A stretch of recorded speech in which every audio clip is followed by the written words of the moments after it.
11 janvier 2013, la France lance l'opération Serval au Mali à la demande de l'État malien pour enrayer la progression de groupes insurrectionnels, indépendantistes et djihadistes.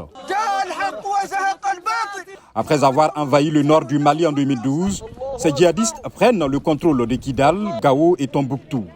Fin janvier, le président François Hollande est accueilli à Tombouctou en libérateur par une foule en liesse. À ses côtés, son homologue malien Dioncounda Traoré. Je vous promets, Hollande, mon premier garçon sera nommé François Hollande. Pour maintenir cette accalmie retrouvée, une mission de l'ONU au Mali, MINUSMA, forte de 12 000 hommes, est déployée. En 2014, l'ancienne puissance coloniale choisit d'étendre son action militaire avec l'opération Barkhane qui comptera jusqu'à 5 500 hommes. Les djihadistes sont acculés et certaines rébellions optent pour la paix. En mai-juin 2015, l'accord de paix dit d'Alger est signé entre gouvernement et ex-rébellions non djihadistes. La même année, les attaques se multiplient et les groupes djihadistes gagnent du terrain au Niger et frappent désormais au Burkina Faso. En mars 2017, le groupe de soutien à l'islam et aux musulmans est créé et dirigé par Iyad Ag-Ghali. Un autre groupe, l'État islamique au Grand Sahara, monte en puissance.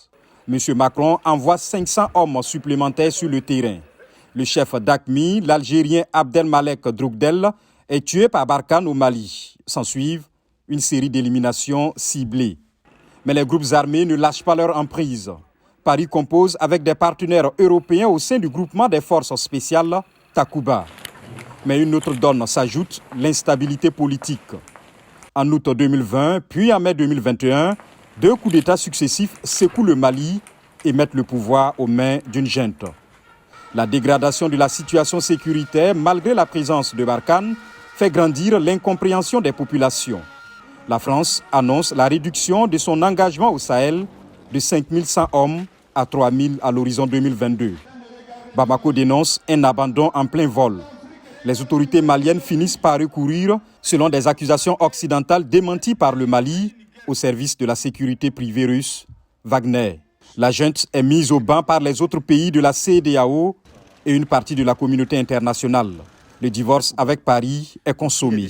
La France et ses partenaires annoncent un retrait coordonné du Mali, un échec selon certains analystes.